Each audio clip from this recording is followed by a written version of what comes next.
16절입니다. 그 사람들이 떠나려고 일어서서 소돔이 내려다 보이는 데로 갔다. 아브라함은 그들을 바래다 주려고 함께 얼마쯤 걸었다. 그때 주님께서 말씀하셨다. 내가 앞으로 하려고 하는 일을 어찌 아브라함에게 숨기랴. 아브라함은 반드시 크고 강한 나라를 이룰 것이며 땅 위에 있는 나라마다 그로 말미암아 복을 받게 될 것이다. 내가 아브라함을 선택한 것은 그가 자식들과 자손을 잘 가르쳐서 나에게 순종하게 하고 옳고 바른 일을 하도록 가르치다라는 뜻에서 한 것이다.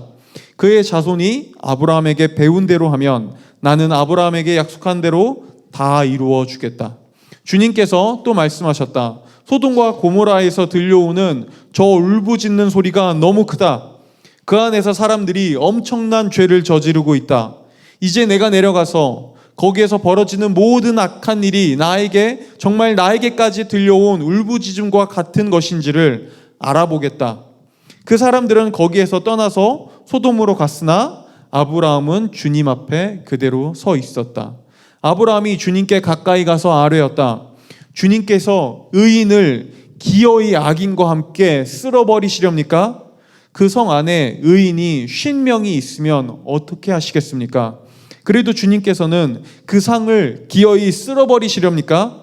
의인 50명을 보시고도 그 성을 용서하지 않으시렵니까? 그처럼 의인을 악인과 함께 죽게 하시는 것은 주님께서 하실 일이 아닙니다. 의인을 악인과 똑같이 보시는 것도 주님께서 하실 일이 아닌 줄 압니다. 세상을 심판하시는 분께서는 공정하게 판단하셔야 하지 않겠습니까? 주님께서 대답하셨다. 소돔성에서 내가 의인 10명만을 찾을 수 있다면 그들을 보아서라도 그 성 전체를 용서하겠다. 아브라함이 다시 아뢰었다. 티끌이나 재밖에 안 되는 주제에 제가 주님께 감히 아뢰입니다. 의인이 10명에서 5이 모자란다고 하면 어떻게 하시겠습니까? 5이 모자란다고 성 전체를 다 멸하시겠습니까? 주님께서 대답하셨다. 내가 거기에서 45명만 찾아도 그 성을 멸하지 않겠다. 아브라함이 다시 한번 주님께 아뢰었다. 거기서 40명만 찾으시면 어떻게 하시겠습니까? 주님께서 대답하셨다. 그 40명을 모아서 내가 그 성을 멸하지 않겠다. 아브라함이 또 아뢰었다. 주님, 노하지 마시고 제가 말씀드리는 것을 허락하여 주시기 바랍니다. 거기에서 30명만 찾으시면 어떻게 하시겠습니까? 주님께서 대답하셨다. 거기에서 30명만 찾아도 내가 그 성을 멸하지 않겠다. 아브라함이 다시 아뢰었다. 감히 주님께 아뢰입니다. 거기에서 20명만 찾으시면 어떻게 하시겠습니까? 주님께서 대답하셨다. 20명을 보아서라도 내가 그 성을 멸하지 않겠다. 아브라함이 또 아뢰었다. 주님, 노하지 마시고 제가 한 번만 더 말씀드리게 허락하여 주시기 바랍니다. 거기에서 10명만 찾으시면 어떻게 하시겠습니까? 주님께서 대답하셨다. 10명을 보아서라도 내가 그 성을 멸하지 않겠다. 주님께서는 아브라함과 말씀을 마치신 뒤에 곧 가시고 아브라함도 자기가 사는 곳으로 돌아갔다. 아멘. 여러분들은 하나님의 심판이라는 말을 들으면 좀 어떤 생각을 하시나요? 오늘날 많은 사람들이 하나님이 심판한다라는 이야기를 들으면은 굉장히 불편해하고 불쾌하고 또 이렇게 생각하는 것 같아요. 아니, 어떻게 하나님이 심판하시죠? 그거 옳지 않아요. 아니, 하나님은 사랑이라면서요. 근데 어떻게 사랑의 하나님이 그렇게 사람들을 심판하고 휩쓸어 버리실 수가 있죠? 저는 그래서 구약 성경은 못 읽겠어요. 구약 성경은 말이 안 된다고 생각해요.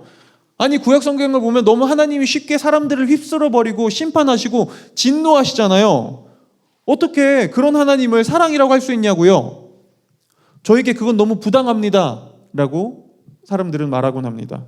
그리고 실제로 예전에 저를 통해서 하나님을 믿은 지 얼마 안 됐던 한 자매가 지금은 신앙생활 열심히 잘하고 있는데요. 그때 이제 하나님을 믿고 나서 성경을 막 읽어 나가기 시작할 때 저에게 제가 성경 잘 읽고 있어요? 라고 물어보니까 이렇게 얘기한 적이 있었어요. 목사님, 구약 성경은 못 읽겠어요. 왜요? 그랬더니 너무 무서워요. 구약에 나타나는 하나님은 너무 무서워서 제가 못 읽겠어요. 네, 확실히 여러분, 하나님의 심판이라는 말을 들을 때, 그리고 심판하는 하나님을 생각할 때 우리에게 그분의 얼굴은 굉장히 낯설고 피하고 싶고 어딘가 불편하고 꺼려집니다. 왜 그럴까요? 왜 오늘날 우리는 특히 오늘날 현대 사람들은 특히나 심판하는 하나님에 대해서 이렇게 불편한 감정을 가지고 있을까요? 왜냐하면 사실 여기에 대한 가장 큰 이유 중에 하나는 여러분 오늘날 우리가 살아가는 시대가 어느새 질책보다는 위로를, 채찍보다는 당근을, 평가보다는 그래 그냥 너는 다 오라, 그래 네 말이 맞아, 그럼 다 잘 될 거야 라는 것이야말로 그런 긍정의 말, 좋은 말, 그냥 사랑과 위로야말로 가장 좋은 가치고 그게 우리에게 가장 필요한 거고 그것이 절대적 선이다라고 생각하는 그런 세상 속에 살고 있기 때문이에요. 하지만 여러분 혹시 그거 아시나요? 사실 오늘날 사람들이 생각하는 것처럼 하나님은 무조건 좋고 사랑이고 그분은 우리를 위로해 주기만 하고 모든 걸 다 감싸 안아줘야만 해 라고 생각하는 것은 굉장히 현대적인 사고예요. 과거 사람들은 신의 존재를 그렇게 무조건적인 긍정, 사랑, 용서만으로 생각하지 않았습니다. 과거 사람들에게 하나님이 아니면 신의 존재가 심판을 한다, 때로는 처벌을 내린다라는 것은 부당한 일이 아니었어요. 이걸 우리가 어떻게 알 수 있냐면요, 오늘날 우리가 사용하는 언어 습관에서도 우리는 이걸 알 수 있어요. 언어에는 그 시대 사람들이 사용했던 사고관이 담겨 있거든요. 여러분 우리도 종종 이런 말을 이제 예전부터 사용해오던 이런 말을 사용해요. 뭐죠? 하늘은 뭐하나 저런 놈, 원래 귀신이라고도 쓰죠. 귀신은 뭐하나 저런 놈 안 잡아가고, 그쵸? 저러다 천벌을 받을 거야. 결국 다 인과응보지. 여러분 우리 이런 말 쓰잖아요, 그쵸? 여기 뭘 담겨 있는 거죠? 이 말 자체가 그 안에 이미 하늘이 내리는 심판에 대한 가치관을 가지고 있습니다. 이처럼 사실 오랜 시간 인류 역사 속에서 사람들에게 신이 인간을 심판한다라는 말은 그렇게 부정적인 말이 아니었습니다. 오히려 과거 사람들에게 신이 모든 걸 다 사랑하고 용서한다는 건 그게 더 말이 안 됐어요. 오히려 과거 사람들에게 하나님은 모든 걸 다 용서하시고 그냥 모든 걸 다 사랑하시고 모든 걸 다 받아주십니다 라고 말하면 오히려 과거 사람들은 이렇게 얘기했습니다. 뭐라고요? 모든 걸 다 용서하고 사랑하고 받아준다고요? 아니요, 그건 옳지 않죠. 어떻게 신이 돼가지고 사람들을 심판하지 않을 수 있죠? 어떻게 신이 돼서 사람들의 잘잘못을 가리지 않을 수 있죠? 그건 부당하군요. 그건 정의롭지 않습니다 라고 과거 사람들은 말했다고요. 자, 어떠세요? 여러분들 중에서도 아마 지금 이야기를 들으면서 그래 맞아, 그래 그거 맞는 말이네 라고 생각하는 분들이 있을 거예요. 하지만 여러분 보세요. 그럼에도 여전히 오늘날 사람들에게 성경에 나오는 하나님과 심판은 여전히 잘 매치가 되지 않습니다. 여전히 불편합니다. 여전히 사람들은 성경이 나오는 하나님이 누군가를 심판한다는 것을 굉장히 부당하게 생각하는 경향이 있어요. 여기에 대한 또 다른 이유는요, 사람들이 하나님이 누군가를 심판한다, 무엇인가를 심판한다고 할 때 약간 이런 모습을 머릿속에 당연하게 상상하거든요. 뭔가 하나님이 그냥 진노와 화를 내면서 이놈의 자식들, 너희들이 감히 내 말을 듣지 않아? 너희들이 이렇게 너희들이 나의 말을 어겨? 너희들이 감히 나의 뜻에서 벗어나? 너희들이 나를 화나게 했어? 내가 너희 용서하지 않을 거야. 너희를 다 휩쓸어 버릴 거야. 내가 어떤 존재인지 너희들에게 오늘 보여주겠어 라고 하나님의 심판을 이렇게 그분이 마치 화를 못 이겼어, 기분 내키는 대로 마구잡이로 인간을 휩쓰는 심판을 상상하기 때문이에요. 그런데 여러분 성경은 그런 심판을 한 번도 얘기한 적이 없습니다. 여러분 우리가 성경이 말하는 하나님의 심판하면 대표적으로 떠오르는 심판이 교회를 다니지 않는 사람들도 많이 아는 심판 중에 하나가 노아의 홍수 심판이 있어요. 근데 사람들은 이 노아의 홍수 심판을 생각할 때도 화가 머리끝까지 난 하나님이 인간을 모두 물로 휩쓸어버리는 그런 잔인한 잔혹한 심판을 떠올리곤 하는데요, 총신대학교 김지창 교수님은 이 홍수 심판에 담긴 하나님의 마음을 설명하면서 이렇게 얘기해줘요. 제가 읽어드릴게요. 많은 사람들은 노아 홍수 스토리를 대충 읽은 다음 하나님은 자신이 창조한 인간과 생물을 무자비하게 홍수로 진멸하는 잔인한 심판주로 해석한다. 그러나 노아 홍수 이야기를 읽어보면 하나님이 진노하셨다는 말은 단 한 번도 나오지 않는다. 아니, 진노와 관련된 어떤 명사나 동사도 사용되지 않는다. 본문을 상세히 읽어보면 홍수 기사는 노아의 하나님을 오히려 마음에 근심하시고 고통당하시는 하나님으로 묘사한다. 성경에는 인간의 변하지 않는 악한 마음과 끊임없이 고통을 느끼시며 뜻을 바꾸시는 하나님의 마음이 대조되어 있다. 그럼에도 불구하고 성경을 피상적으로 읽는 사람들은 하나님을 그저 진노로 세상을 진멸하는 하나님으로만 오해한다. 지금 김치찬 교수님이 무엇을 얘기하고 있는지가 보이나요? 여러분, 사실 노아 홍수뿐만 아니라 성경에 등장하는 하나님의 심판에 대한 이야기들도 다 마찬가지예요. 성경은 그 어디에서도 하나님의 심판을 즐거워하고 그분이 심판을 자신의 기분에 따라 벌한다고 인간을 휩쓸고 심판한다고 단 한 군데에서도 말하지 않습니다. 오히려 성경의 수많은 곳에서 하나님은 심판 때문에 고뇌하시고 갈등하시고 심지어는 후회까지 하세요. 그러면 우리는 이런 질문을 또 해볼 수 있어요. 아니, 그럼 애시당초 심판을 안 하면 되잖아요. 아니, 그럼 그렇게 후회하시고 그렇게 고통스러워하시고 아니 본인도 심판하고 마음이 안 좋아하시면서 왜 굳이 심판하세요? 라고 생각할 수 있죠. 여러분, 지금 이 말이 어떤 뜻인 줄 아나요? 많은 사람들은 하나님에 대해서, 신앙에 대해서, 기독교에 대해서 어떤 질문을 던질 때 자신이 가지고 있는 질문의 깊은 뜻이 무엇인지 잘 생각하지 않고 그냥 질문을 던져요. 여러분, 하나님의 심판이 없다는 말은 이런 뜻과 같아요. 우리가 굳이 세상에서 어떤 질서를 지키고 규칙을 준수하며 도덕적 윤리적으로 옳은 삶을 살기 위해 노력하고 인간다움을 추구할 필요가 없다는 말과도 같습니다. 하나님의 심판이 없다면요. 목사님, 그건 너무 극단적인 거잖아요. 아니요, 그렇지 않아요. 여러분, 한번 생각해 볼까요? 모든 사람이 궁극적으로 피할 수 없는 심판은 없다. 그리고 정의는 오늘날 흔히 사람들이 얘기하는 것처럼 각자의 기호와 생각과 기준에 따라 얼마든지 정의는 달라질 수 있다. 정의는 상대적이다 라고 한번 우리가 생각해 보자고요. 자, 그러면 우리는 왜 때로 내가 굳이 손해를 보고 피해를 입고 불이익을 감수하면서까지 어떤 일을 지키죠? 왜 어떤 정의를 지켜야 되죠? 굳이? 정의가 각자의 기호와 생각과 기준에 따라 달라지고 상대적인 것이라면, 궁극적 심판은 없다면, 그렇다면 정의도 내 이익에 따라, 내가 얻고자 하는 나의 가치관에 따라 얼마든지 왔다 갔다 달라질 수 있는 것 아닌가요? 왜 우리는 굳이 무엇인가를, 내 이익을 포기하면서까지 무엇인가를 희생해야 되죠? 아니요. 사람들도 그렇게 살아가지 않습니다. 사람들은 모두 다 그래도 인간이라면 우리가 지켜야 할 어떤 정의가 있다고 믿죠. 왜요? 왜 그렇게 믿죠? 이걸 정말로 믿기 위해서는 한 가지가 필요해요.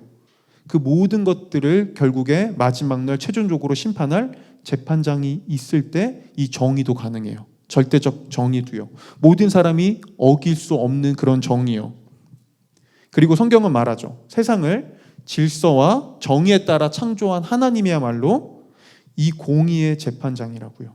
하나님이 유일하게 그 일을 행하실 수 있는 분이라고요. 보세요. 이게 오늘날 흔히 사람들이 쉽게 말하는 것처럼, 아니 하나님이 있다면 그냥 다 품어주고 용서하고 받아주고 그냥 다 사랑하면 안 되나요? 라고 하나님이 얘기할 수 없고 하나님이 그렇게 하실 수 없는 이유입니다. 하나님은 사랑이지만 동시에 세상을 분명한 질서와 정의에 따라 창조하시고 그 정의에 따라 다스리시는 분이고요. 그 정의에 어긋났을 때 그것을 심판할 수 있는 공의의 재판장이세요. 자, 그렇다면 이 심판이 정말 부당할까요? 이 심판이 정말 불의한가요? 이 심판이 필요 없나요? 아니요. 오직 하나님만이 세상을 그리고 잘잘못을 최종적으로 정의에 따라 심판하실 수 있죠.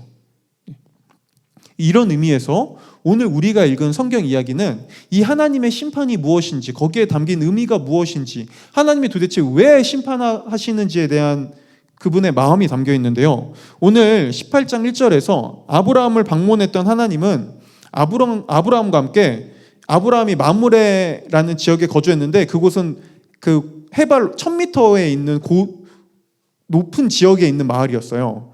거기서 이제 평지에 있는 다른 성읍들이 보이는 곳으로 아브라함과 함께 이동을 하십니다. 하나님께서요. 그리고 평지에 있는 성 중에서 소돔이라는 도시를 보면서 하나님은 이렇게 말씀하세요. 18장 20절, 21절에서요. 제가 읽어드릴게요. 주님께서 또 말씀하셨다. 소돔과 고모라에서 들려오는 저 울부짖는 소리가 너무 크다. 그 안에서 사람들이 엄청난 죄를 저지르고 있다. 이제 내가 내려가서 거기에서 벌어지는 모든 악한 일이 정말 나에게까지 들려온 울부짖음과 같은 것인지를 알아보겠다. 자, 여러분, 근데 오늘 이 이야기 속에서, 이 하나님의 말 속에서 우리는 좀 이상한 점을 발견할 수 있습니다. 아니, 왜 꼭 가서 확인하셔야 돼요? 이미 하나님이라면 다 알고 있어야 되는 거 아니에요? 아니, 이미 다 알고 있겠죠? 하나님이라면 굳이 그 땅에 내려가지 않아도 이미 모든 걸 속속들이 알고 계시는 분 아닌가요? 근데 왜 하나님이 굳이 내가 거기 내려가서 확인하겠다라고 말씀하실까요? 보세요. 많은 신학자들은 여기서 사용되는 이 지금 아브라함과 하나님의 대화 속에서 사용된 이 단어들이 법적 용어들로 이루어져 있다고 말합니다. 자, 지금 하나님이 아브라함과 어떤 대화를 하고 있는지가 보이시나요? 하나님은 지금 어떤 판결을 내리기 전에 신중하게 고민하는 재판장 그 판사처럼, 법관의 판사처럼 소돔의 판결을 놓고 지금 법적 절차를 진행하고 계셨어요. 그리고 이게 성경이 말하는 심판입니다.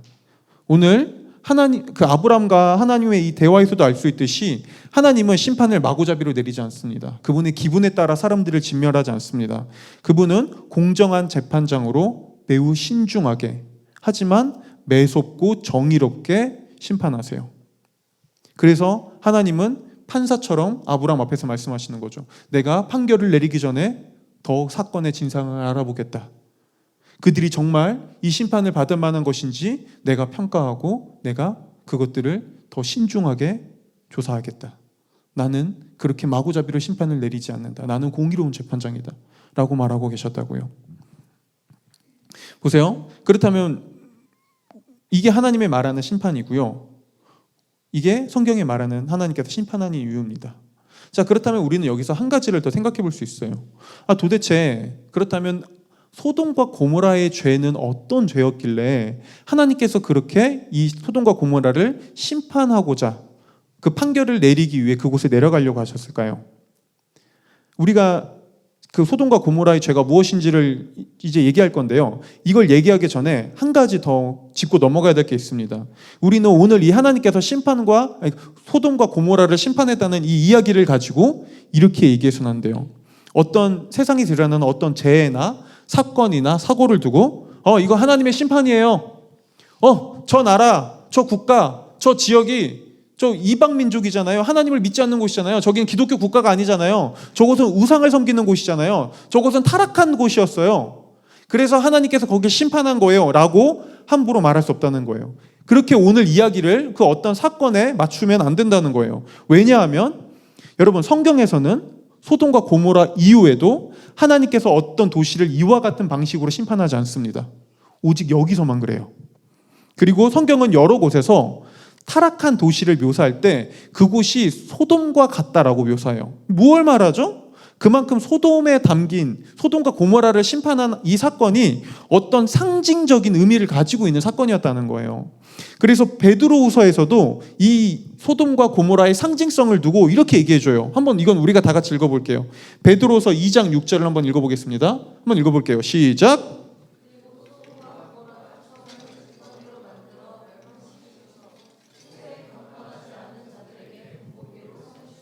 자, 지금 성경이 뭐라고 얘기하죠? 소돔과 고모라를 향한 하나님의 심판이 장차 불의를 행하는 자들이 받을 심판에 대한 경고라고 얘기해요. 자, 보세요. 하나님께서 소돔과 고모라를 심판하셨습니다. 그들의 죄 때문에요. 하지만 이 이후에 하나님께서는 그런 식으로 다른 도시들을 심판하지 않으세요. 왜요? 소돔과 고모라는 그곳의 죄 때문에 심판받은 이유도 있지만 동시에 그 심판을 통해 죄가 무엇이고 하나님께서 그 죄를 어떻게 심판하기를 원하시는지에 대한 경고가 담긴 상징적 사건이었거든요. 그래서 오늘날 우리는 이거를 어떤 자연재해, 누군가가 어떤 고통과 피해와 어떤 사건과 사고가 일어나는 일들을 보고 저거 하나님의 심판이야, 하나님께서 그렇게 하신 거야 라고 얘기할 수 없다는 거예요. 그건 성경의 가르침과 달라요. 자, 그렇다면 도대체 소돔과 고모라의 죄는 무엇이었길래 하나님께서 그곳을 심판하셨고 소돔과 고모라는 이 죄와 타락의 상징이 되었을까요? 도대체 그들의 죄가 무엇이었길래 그들의 모습이 이 경고의 메시지가 되었을까요? 에스겔은 그 예루살렘의 타락을 묘사하면서 그 예루살렘이 소돔과 같다라고 비유하면서 이렇게 얘기해 줍니다. 에스겔서 16장 48절 50절인데요. 제가 읽어드릴게요. 에스겔이 이스라엘 예루살렘의 타락을 소돔에 비유하는 거예요. 이렇게 말해요. 나 주 하나님의 말이다. 내가 나의 삶을 두고 맹세한다. 내 동생 소돔 곧 그와 그 딸들은 너와 내 딸들처럼은 행동하지는 않았다. 내 동생 소돔의 죄악은 이러하다. 소돔과 그의 딸들은 교만하였다. 또 양식이 많아서 배부르고 한가하여 편안하게 살면서도 가난하고 못 사는 사람들의 손을 붙잡아 주지 않았다. 오히려 그들은 교만했으며 내 눈 앞에서 역겨운 일을 행하였다. 그러므로 내가 그것을 보고는 그들을 없애버렸다. 아멘. 오늘 에스겔은 소돔의 죄악을 표현하면서 가장 먼저 그들이 교만했다고 얘기합니다. 네, 일단 소돔이 하나님 앞에 심판받을 수밖에 없었던 가장 큰 죄 중에 하나는 교만이었어요. 그럼 우리는 또 이렇게 생각할 수 있어요. 교만이 그렇게까지 잘못된 일인가요? 야, 그러면 이거 심각한데? 우리 다 조금씩 교만한데? 그렇죠? 여러분, 성경이 말하는 교만은 오늘날 우리가 흔히 이해하는 것처럼 남들보다 조금 더 나를 자랑하고 어깨가 으쓱하고 좀 더 내가 남들보다 내 자신을 우월하게 바라보는 것 정도가 아니에요. 성경이 말하는 교만은 이런 거예요. 내가 하나님의 자리를 빼앗아 내가 주인 되어 살아가는 것. 세상의 창조주인 하나님을 내 인생에서 밀어내고 내가 그 자리에서 세상과 내 인생의 중심과 주인으로 살아가는 것. 이 자기 중심성이 성경이 말하는 교만입니다. 자, 보세요. 어떤 일이 일어나죠? 하나님을 몰아내고 내가 내 인생의 주인이 될 때 어떤 일이 일어나는 줄 아나요? 이런 일이 일어납니다. 모든 선과 악, 옳고 그름, 정의와 불의의 기준이 곧 내가 됩니다. 그렇죠? 내가 주인이니까요. 자, 이게 왜 문제일까요? 왜 모든 선과 악, 옳고 그름, 정의와 불의를 내 기준과 내 생각에 따라 판단하는 게 뭐가 문제일까요? 자, 한번 생각해 볼까요? 여러분, 이 말은 이것과 같아요. 모든 사람이 내 삶의 주인으로 살아간다는 건 지금 대략 세계 인구가 70억 명이라고 하죠. 좀 넘을 거예요. 근데 70억 개의 정의가 있는 거예요. 그렇죠? 그리고 내가 곧 정의가 된 사람들은 다른 사람과 나와 다른 점을 발견할 때 이건 달라. 우리는 좀 모양이 달라 라고 말하지 않습니다. 내가 정의가 될 때 사람들은 나와 다른 것들을 볼 때 이렇게 얘기하죠. 이건 불의해. 이건 옳지 않아. 넌 나빴어. 여러분, 이렇게 내가 정의라고 생각할 때 사람들은 나만의 이익, 나의 신념, 나의 종교, 나의 가치관에 따라 정의를 나누고요. 이 세상의 모든 문제가 다름이 문제가 아니라 정의가 문제가 된 순간 세상에서 사람들은 전쟁하고 싸우고 절대 질 수 없습니다. 양보할 수 없습니다. 타협할 수 없습니다. 왜요? 이건 다름의 문제가 아니라 정의의 문제니까요. 보세요. 왜 오늘날 사람들은 우리 겉으로는 이런 얘기 많이 들어요. 자, 우리 서로 사랑해야 됩니다. 우리는 서로 화합해야 됩니다. 용서해야 됩니다. 그렇죠? 이런 얘기 우리 끊임없이 듣습니다. 근데 우리가 살아가는 세상을 우리 정직하게 살펴보자고요. 어떤 일이 일어나고 있죠? 우리는 역사상 가장 심각한 갈등과 다툼과 증오 속에 살아가고 있어요. 이건 여러분들 모두가 다 느끼실 거예요. 한국 사회만 해도 우리 10년 전과 지금의 삶은 완전 다릅니다. 갈등의 빈도는 훨씬 더 많아졌고 증오가 훨씬 더 우리 안에 사회 안에 더 많이 내재되어 있으며 세대 간의 갈등, 남녀 간의 갈등은 더 골이 깊어지고 있습니다. 왜요? 우리가 사랑을 말하지 않아서요? 용서가 사라져서요? 화합이 무엇인지 배우지 못해서요? 아니요. 우리는 그 어느 시대보다 거기에 대해서 사랑과 용서와 화합에 대해서 많이 얘기해요. 하지만 반대로 더 많은 갈등을 경험하죠. 왜 그렇죠? 왜 과학과 기술은 발전했는데 교육은 발달했는데 세상은 더 많은 전쟁과 테러와 냉전의 시대가 찾아오고 있죠? 왜 오늘날 우리는 이제는 말 한마디 하는 것조차 조심스러워서 농담 한마디 쉽게 못하죠? 왜 우리는 작은 것에도 사람들은 소스라치게 놀리며 저 그거 불편해요. 그거 저에게 옳지 않아요. 사과하세요. 라는 말을 왜 이렇게 쉽게 말하죠? 도덕적 기준이 높아져서요? 서로를 향한 배려와 이해심이 더 깊어져서요? 아니요. 이 모든 이 근원엔 사실은 이게 있어요. 내가 정의예요. 내 기분이 정의예요. 내 느낌이 정의예요. 내 생각이 정의예요.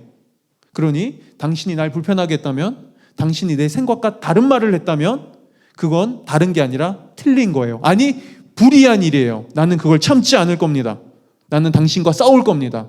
나는 전쟁을 해서라도 내 정의를 관철시킬 겁니다. 라는 사고가 우리 안에 내재되어 있거든요.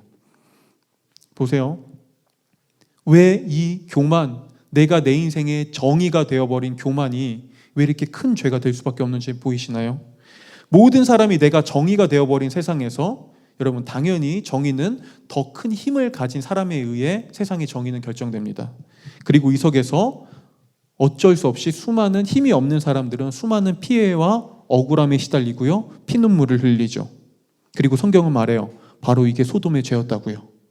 그래서 에스겔이 아까 소돔의 교만을 얘기하면서 그 다음에 뭘 얘기하죠? 약자들의 피눈물을 얘기합니다.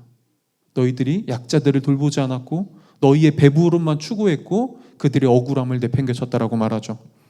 그리고 이게 오늘 하나님이 얘기하시는 소돔의 죄와 정확히 일치합니다. 18장 20절에서 다시 한번 제가 읽어드릴게요. 하나님은 소돔의 죄를 두고 이렇게 얘기해요. 주님께서 또 말씀하셨다. 소돔과 고모라에서 들려오는 저 울부짖는 소리가 너무 크다. 그 안에서 사람들이 엄청난 죄를 저지르고 있다. 여러분 이때 울부짖다라는 히브리어는요. 제아카라는 단어로요. 이거는 이럴 때 쓰이는어요. 부당하게 착취를 당한 사람들이 자신의 억울함을 호소하면서 울부짖을 때 쓰인 단어가 이 제아카라는 단어였어요. 그리고 바로 이게 하나님께서 소돔을 심판하신 이유였죠. 하나님은 왜곡된 정의로 인해 억울한 피해를 입고 피눈물을 흘리고 있는 사람들의 억울함을 풀어주기 위해 심판하셨어요. 여러분 이래도 하나님의 심판이 부당하다고 말할 수 있을까요? 이래도 우리가 하나님의 심판은 옳지 않아요. 저는 그것이 불쾌합니다라고 말할 수 있을까요? 아니요. 오히려 불의하고 부당한 세상 속에서 울고 있는 사람들, 수없이 억울함에 시달리고 있는 사람들, 정의를 찾고 있지만 이 세상의 왜곡된 정의 속에서 참된 정의를 찾지 못하고 있는 사람들에게 남은 유일한 희망은 바로 하나님의 심판입니다. 그분이 모든 걸 바로잡으실 거야. 그분이 모든 걸 회복하실 거야. 공의로운 재판장이 가장 공의롭게 나의 모든 억울함을 풀어주실 거야 라는 이 하나님의 심판이야말로 진짜 억울한 사람들, 힘이 없는 사람들, 약자들의 마지막 소망이에요. 여러분 만약 이 하나님이 없다면요. 세상에 절대적 정의는 없고 모든 것이 힘의 논리로만 돌아간다면요. 죽고 나서 그 어떤 심판도 없고 그냥 죽고 나서 이 생으로 우리가 살아가는 현실의 세상으로 그냥 모든 게 끝나버린다면요. 그렇다면 우리의 억울함을 세상의 수많은 피해자들의 억울함을 누가 풀어줄 수 있죠? 그렇다면 우리는 왜 그렇게까지 정의를 굳이 지키며 살아야 할까요? 왜 우리는 무엇인가를 참으면서 살아야 되죠? 왜 우리는 타협하지 않고 살아야 되죠? 절대적 심판이 없다면요? 우리도 적당히 그렇게 살아야 되지 않나요? 보세요. 그리고 이게 오늘날 수많은 사람들이 실제로 그렇게 살아가는 방식이죠. 하지만 정의로운 재판장이 있다면 정말 이 모든 것들을 가장 공의롭게 심판할 수 있는 재판장이 존재한다면 우리는 정의를 지키며 살아갈 수 있습니다. 그리고 이런 정의를 행하며 살아갈 수 있는 사람들은 자기 중심성이라는 교만을 버리고 하나님을 내 인생의 주인과 정의로 둔 사람들이 참된 정의를 행하고 그 정의를 소망하며 살아갈 수 있죠. 세상을 창조한 하나님의 정의에 따라 인생을 살아가겠다고 결단한 사람들, 비록 그것이 힘들고 어려울 수 있지만 그럼에도 마지막 날 모든 걸 바로잡을 그분의 공의를 소망할 수 있는 사람들, 여러분 이런 사람들이 하나님의 심판을 소망하고 희망할 수 있습니다. 이런 사람들에게 심판은 불의한 일이 아닙니다. 가장 필요한 일이죠. 이게 하나님께서 심판하시는 이유예요. 그분은 가장 공의롭게 억울함과 피해를 입고 있는 사람들의 그 신원을 듣고 그들의 울부짖음을 기쁨으로 바꾸기 위해 심판하세요.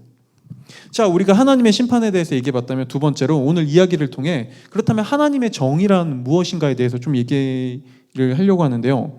오늘 이야기에서 우리의 시선을 사로잡는 장면 중에 하나는 내가 소돔을 심판하겠다. 내가 가서 소돔의 잘못을 알아보고 그것이 진짜라면 내가 모든 것을 진멸하겠다 말하는 이 하나님의 심판 앞에 서서 아브라함이 그것을 중재하고 있다는 거예요.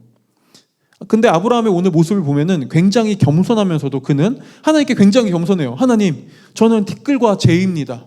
하지만 저의 말씀을 좀 들어주십시오 라고 굉장히 겸손하게 얘기하면서도 할 말 다 합니다. 그렇죠? 아브라함 할 말 다 해요. 담대하게 얘기합니다. 그러면서 그는 이런 것들 얘기하죠. 하나님, 만약에 그 성읍에 의인 50명이 있다면 어떡하실 거죠? 그들에게 무슨 죄가 있나요? 혹시 그들을 보시고 그 도시를 용서할 수 있으신가요? 라고 얘기하죠. 그리고 하나님은 이 말에 수긍합니다. 그리고 아브라함은 여기서 멈추지 않아요. 하나님, 그렇다면 45명이 있다면요? 만약 5명이 부족하다면요? 그리고 또 아브라함은 여기서 멈추지 않죠. 하나님, 그렇다면 40명은요? 하나님 죄송해요. 10명만 더 줄여볼게요. 그럼 30명은요? 계속해서 얘기해요. 근데 이때 하나님이 아브라함에게 어떻게 하시죠? 이렇게 하시나요? 아브라함아, 너 잠깐 멈춰봐. 너 지금 뭐 하고 있는 거니? 너 지금 내가 누군 줄 아니? 너 지금 감히 나한테 지금 타협하고 있는 거니? 라고 말씀하시나요? 아니요. 하나님은 아브라함을 향해 너무나 너그러운 목소리 이렇게 얘기하시죠. 그럼 그래, 내가 심판하지 않으마라고 계속해서 반복해서 얘기하세요. 여러분, 이 장면만 보고 있으면 마치 아브라함이 이 재판석에 변호사와 같다는 생각을 합니다. 그렇죠? 그리고 우리는 마치 이 겉모습만 보면 아브라함이 진짜 정의로운 사람이고 되게 이 사랑이 많은 사람으로 하나님한테 제발 좀 용서해 주세요. 저들 좀 용서해 주세요 라고 빌고 있는 것처럼 보여요.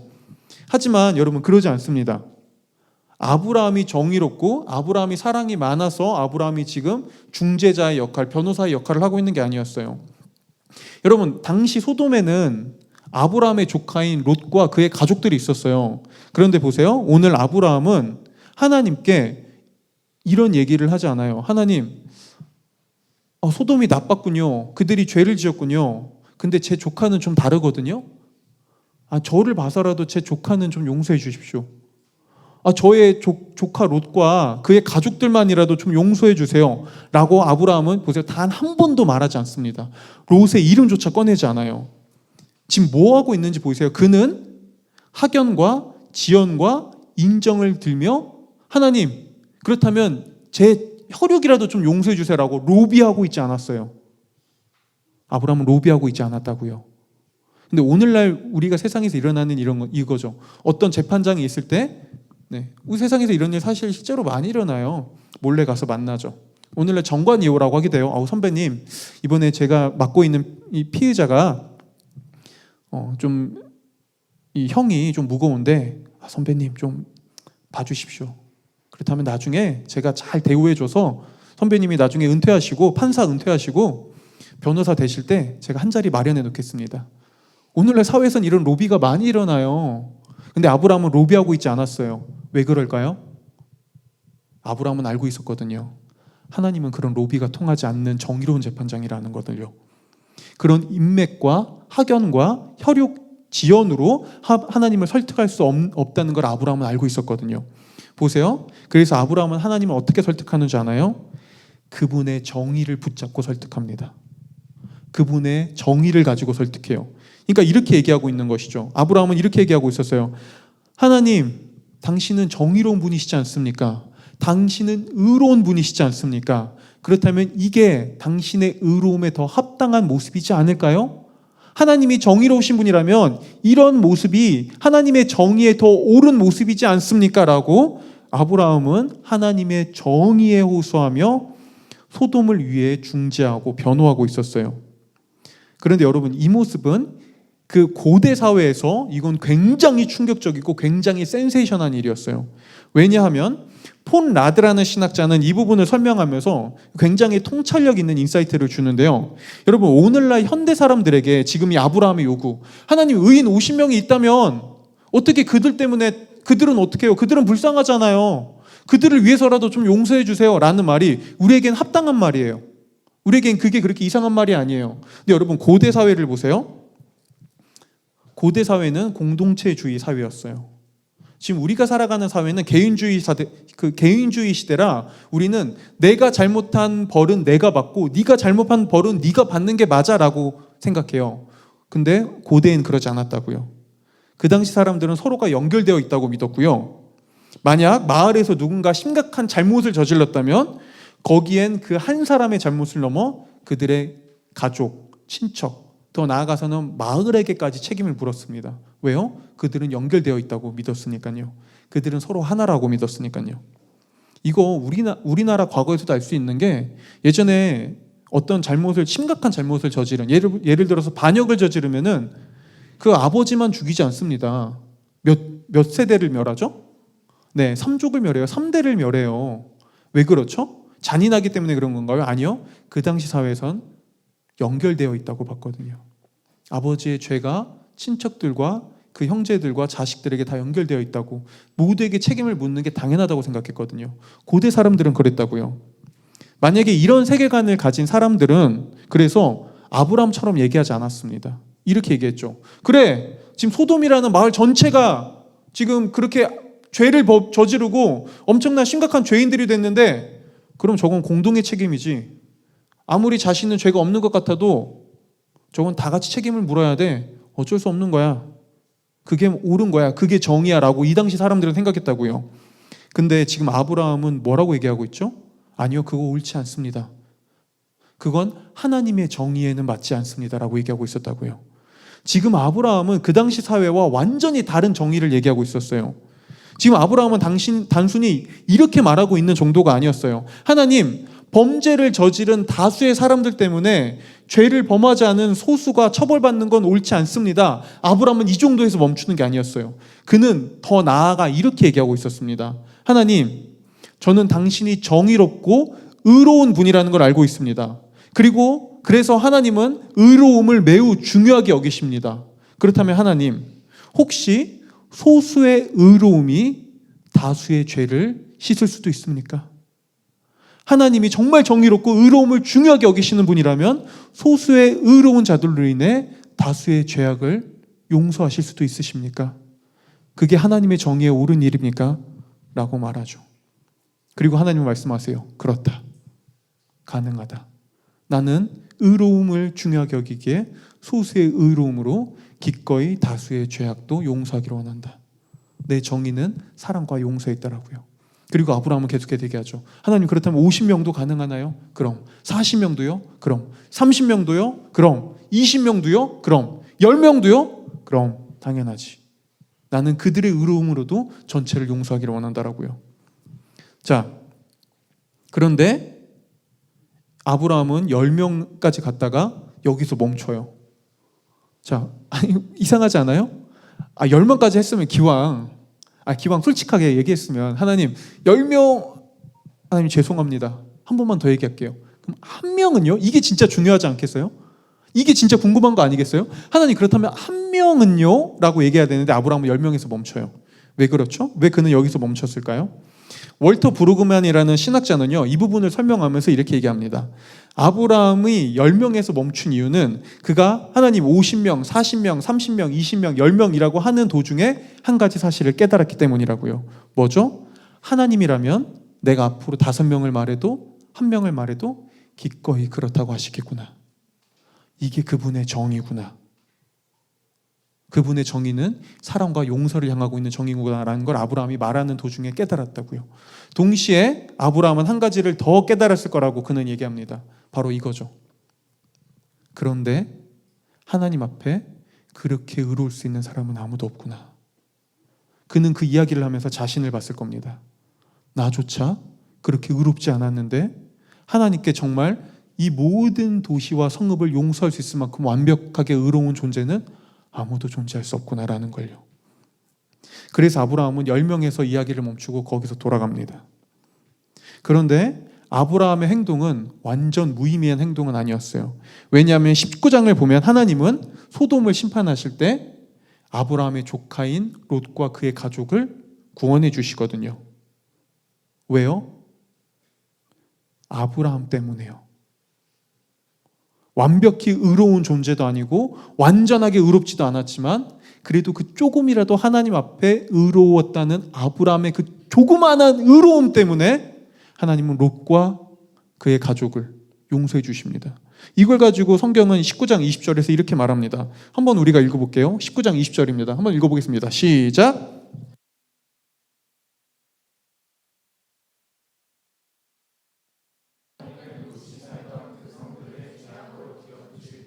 롯을 그 재앙에서 건져주신 것이다. 아멘. 자, 오늘 보세요. 성경이 이렇게 얘기하나요? 롯이 그의 정의와 그의 의로움 때문에 구원받았다라고 말하나요? 아니요.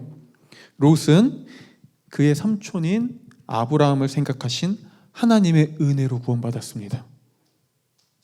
아브라함은, 그리고 우리는 알아요. 우린 지금까지 아브라함의 이야기 살펴봐서 압니다. 아브라함은 그렇게 의로운 사람이 아니라는 것을요. 그는 너무나 부족하고 너무나 연약한 존재라는 것을요. 근데 우리는 또 한 가지를 알죠. 하나님은 그렇게 보잘것없고 연약한 아브라함을 두고 창세기 15장에서 말씀하세요. 내가 너를 의롭다고 하겠다. 내가 너의 그 작고 보잘것없는 모습이라도 내가 너를 의롭다고 해주겠다라고요. 보세요. 롯이 구원받은 이유는 이 보잘것없고 작았던 아브라함의 의로움 때문이었어요. 그게 롯과 그의 가족들을 구원한 것이죠. 그리고 우린 여기서 알 수 있습니다. 하나님의 정의는 사람들이 처벌받고 사람들이 죽음받는 것에 있는 것이 아니라 하나님은 적은 의로움이라도 보잘것없는 의로움이라도 사람들을 용서하고 그들의 죄를 씻어주기를 원한다는 것을요. 그런데 문제는 뭔지 아나요? 아브라함이 깨달았던 것처럼 그 누구도 그렇게 완벽하고 완전하고 수많은 사람들을 용서할 수 있을 만큼 의롭지 않다는 거예요. 여러분, 이스라엘의 그 성경을, 여러분 구약 성경을 보면요, 이스라엘 역사 속에서 종종 범죄한 이스라엘을 위해 자신이 직접 나서서 하나님 앞에 용서를 구하는 지도자들, 선지자들을 볼 수 있습니다. 모세, 사무엘, 예레미야, 아모스, 이런 사람들은 하나님께서 이스라엘을 심판하겠다라고 말할 때 나가서 하나님 앞에 중재를 합니다. 하나님, 그들을 용서하여 주십시오. 하나님, 차라리 저의 목숨을 빼앗더라도 그들을 용서하여 주십시오. 그들에게 다시 기회를 주십시오라고 말해요. 그리고 하나님은 그들의 중재를 들어주시고 이스라엘을 용서하시죠. 그런데 하나님은 그렇다고 모든 걸 용서하시진 않으세요. 왜냐하면 이 모세, 예레미야, 사무엘, 아모스의 의로움은 그렇게 완벽하지 않았거든요. 모든 사람을 완전히 용서할 수 있을 만큼 그들의 의로움은 완벽하지 않았거든요. 그저 하나님의 은혜로 그들의 작은 의로움으로도 이스라엘을 용서하신 것이죠. 하지만 결국 우리의 작은 의로움으로, 여러분, 우리는 다른 이들을 완벽히 용서하고 완벽히 덮어주고 우리조차 그렇게 살아갈 수 없습니다. 그리고 하지만 하나님은 우리에게 참된 용서와 완전한 사랑과 완전한 은혜를, 영원한 은혜를 주기 원하셨죠. 그래서 하나님께서 어떻게 하시죠? 그분 2000년 전 아브라함과 차원이 다른 또 다른 중재자를 세상에 보내주십니다. 바로 예수님이에요. 그분은 흠이 없고 그분은 완전히 의로웠으며 그분은 진짜 복의 근원이었어요. 근데 이 예수님이 어떻게 하시죠? 완전히 의롭고 완전히 선하시며 완전히 정결하신 예수님이 가장 더럽고 가장 죄악되며 가장 불순한 십자가에 달려 돌아가시죠. 그게 이번 고난주간 가운데 일어나신 일입니다. 그분이 십자가에 달려 가장 처참하고 가장 불경스러운 존재가 되셨어요. 왜요? 하나님의 약속 때문에요. 하나님이 아브라함에게 얘기하셨던 그것 때문에요. 나는 하나의 의로움이라도 있다면 그것으로 너희 모두를 용서하겠다. 단 한 사람의 의로움이라도 있다면 나는 그것으로 영원히 너희를 용서하겠다. 근데 너희 가운데는 그럴 수 있는 존재가 없구나. 내가 그 일을 행하겠다. 내가 내 사랑하는 가장 의로운 존재를 보내 내가 너희 전체를 영원히 의롭다 하겠다라고 하기 위해 그분이 아들을 보내셨습니다. 여러분, 그렇다면 우리는 어떻게 이런 의로움을 얻을 수 있을까요? 오직 하나예요. 그분을 믿음으로 인정하기만 됩니다. 우리는 그저 이렇게 그분께 고백하기만 하면 됩니다. 하나님, 제가 용서받을 수 있는 유일한 이유는 이제 나의 정의나 나의 착함이나 나의 의로움에서 나오지 않습니다. 저는 여전히 불의하고, 저는 여전히 못나며, 저는 여전히 더러움이 제 안에 있습니다. 하지만 그래서 저에게 예수님의 의로움이 필요합니다. 저는 오직 당신의 의로움을 통해 저는 의로워질 수 있습니다. 그곳으로 저는 정결해질 수 있습니다. 라고 여러분, 고백만 하면, 우리가 그걸 인정하기만 하면 하나님은 우리를 용서해 주십니다.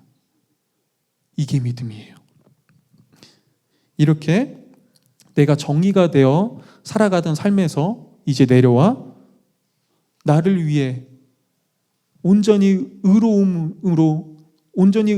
가지고 계시지만 우리를 용서하기 위해 이 땅에 내려오신 예수님을 이제 나의 정의로 두고 그분을 따라 살아가는 사람들, 이게 그리스도인이고요. 이제 나는 정의롭지 않습니다. 나의 정의는 옳지 않습니다. 나의 정의는 왜곡되어 있고 나의 정의는 결국엔 다른 사람들에게 피해를 나올 뿐입니다 라고 얘기하는 사람들은 하나님의 정의를 따라 살아가려고 하죠. 그러면서 그 사람들은 점점 변화됩니다. 어떻게 변화되어 갈까요? 오늘은 마지막으로 한 가지만 얘기할게요. 보세요.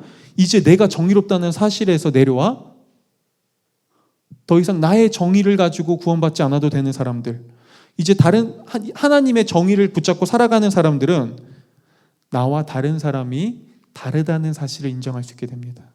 나와 다른 사람의 다른 모습을 봤을 때 그걸 가지고 우리는 더 이상 이건 불의해, 이건 옳지 않아, 그러니까 난 너에게 지지 않을 거야, 난 싸워서 이길 거야, 나는 너를 용서할 수 없어 라고 더 이상 말하지 않아도 됩니다. 왜냐하면 나도 정의로워서 구원받은 게 아니거든요. 나도 불의하지만, 나도 연약하지만 하나님이 이런 나도 그냥 용서하여 주시고 의롭다고 해주셨거든요. 저 사람도요. 이런 사람들은 어떻게 할 수 있죠? 예수님이 그런 것처럼 나도 다른 누군가의 연약함을 인정하고 받아들이며 그 사람을 있는 그대로 존중해 줍니다. 무엇이 되는지 아나요? 다른 사람, 인간 관계 속에서, 사람들과 관계 속에서 우린 복이 되어 줍니다. 내가 복이 되어 주는 거예요. 다른 사람을 있는 그대로 존중하고 사랑하고 그 사람 그대로 가치 있게 여겨주는 것. 내가 당신을 있는 그대로 축복하겠습니다. 나는 당신이 나와 틀리다고 생각하지 않습니다. 때로는 나와 다른 점을 봐도 저는 그것이 불의하다고 여기지 않겠습니다. 하나님께서 나를 정의롭게 여겨주신 것처럼 저도 그 마음으로 당신을 보겠습니다 라고 할 때 우리는 그 사람들의 복이 되어줍니다. 그리고 이렇게 복이 되어준 세상에서 복이 되어줄 수 있는 사람들은 오늘 아브라함과 같은 역할을 감당하죠. 뭐죠? 하나님과 세상 사이의 중재자의 역할을 해요. 오늘 여러분, 사실 아브라함이 중재자 역할을 할 수 있었던 이유는 하나님이 아브라함을 중재자로 세웠기 때문이에요. 여러분, 오늘 성경 18장 17절에 보면요, 하나님은 아브라함에게 이렇게 말해요. 그때 주님께서 말씀하셨다. 내가 앞으로 하려고 하는 일을 어찌 아브라함에게 숨기랴. 지금 여러분, 저는 이거 설교 준비하면서 되게 웃겼거든요. 보세요. 지금 하나님이 혼잣말하고 있는 거예요. 그렇죠? 하나님이 왜 혼잣말을 하냐고요. 그렇죠? 하나님이 그리고 우리 알아요. 만약에 우리 누군가 있는데 옆에서 누군가가 나한테 목사님, 내가 이걸 얘기해도 되나? 무슨 말이에요? 얘기하고 싶다는 말이죠. 하나님 그 말하고 있는 거예요. 내가 이걸 내가 숨길 게 있나? 그러면 아브라함아, 내가 너한테 하고 싶은 얘기가 있다. 내가 너에게 맡기고 싶은 역할이 있다. 뭐죠? 하나님께서는 아브라함에게 무슨 역할을 맡기시죠? 너는 이제 내가 너를 복으로 여겼다는 것은 이제 너는 나와 세상 사이의 중재자가 되어야 된다. 네가 나를 대신에 내가 너에게 맡겨준 역할로 다른 사람들에게 복이 되어줘야 된다. 나의 정의가 무엇이고 나의 사랑이 무엇인지를 너와 너의 후손들이 세상 속에서 전해줘야 된다. 그것이 중재자다. 나는 너희를 세상의 중재자로 불렀다 라고요. 보세요. 여러분, 오늘날 이 하나님의 심판과 정의와 은혜에 담긴 이 놀라운 사랑을 깨달은 사람들은 세상에서 이 역할을 감당합니다. 우리는 세상에서 나와 다른 사람들, 때로는 불의해 보이는 사람들을 두고 이렇게 더 이상 얘기하지 않아도 됩니다. 하나님 저 사람들 심판해 주세요. 하나님 저 사람들 아주 그냥 혼쭐 내주세요. 아니 그렇게도 얘기할 수 있어요. 정말 불의한 일로서는요. 근데 적어도 그 사람이 나와 달라요. 그죠? 이거는 차이예요. 때로는 그냥 나와 성향과 성격과 성품과 말하는 태도가 다를 뿐이에요. 그럼 우리는 그런 사람들을 두고 저건 불의해, 옳지 않아, 저건 나빠라고 얘기하지 않을 수 있어요. 우리는 오히려 이렇게 얘기할 수 있죠. 하나님 저 사람에게도 하나님이 필요합니다. 저도 예전에 저들과 똑같은 존재였지만 하나님께서 저를 예수 그리스도의 의로움 하나로 용서하시고 받아주셨습니다. 저는 제 정의로움 때문에 구원받지 않았습니다. 그렇다면 저 사람에게도 제가 받았던 이 하나님의 정의로움이, 의로움이 필요합니다. 예수님께서 저에게 그러하셨듯이 그렇다면 이제 제가 저들에게 다가가 제가 저들의 중재자가 되겠습니다. 하나님의 사랑이 무엇인지, 하나님의 정의가 무엇인지 보여주겠습니다. 제가 저들의 복이 되겠습니다. 그러니 저들을 용서하소서, 저들을 사랑하소서, 저들에게 한 번 더 기회를 주소서, 저들을 더 오래 참아 주소서라고 우리는 세상과 우리 사이에 하나님 사이에 중재자가 될 수 있어요. 여러분, 그리스도인들이 그리고 교회가 세상에서 이렇게 중재자 역할을 할 때 여러분 보세요. 하나님은 우리를 통해 이 도시를 회복하세요. 하나님은 우리를 통해 이 도시를 구원하세요. 하나님은 우리를 통해 이 도시를, 우리 주변에 있는 사람들을 치유하세요. 보세요. 오늘 하나님이 뭐라고 하셨는지 아세요? 10명만 있어도 되나요? 가능하다. 나는 10명만 있어도 이들 전체를 용서하겠다. 하나님이란다. 여러분, 하나님이 오늘날 우리에게 뭐라고 말씀하실까요? 그분은 이렇게 하실 거예요. 이렇게 얘기하실 거예요. 너희가 나의 중재자 역할을 한다면 나는 너희 10명이라도 그들을 통해 이 도시를 회복하겠다. 이 서울이라는, 봉천동이라는 이 지역을 치유하겠다. 너희 주변에 있는 사람들을 너 한 사람을 통해 내가 다시 회복하고 돌이키겠다. 그것이 나의 의로움이다. 너희가 나의 중재자가 되어 주거라 라고요. 어때요? 이 도시 속에서 그리고 우리 주변의 관계 속에서 여러분 복으로 살아가시지 않겠나요? 기도하겠습니다.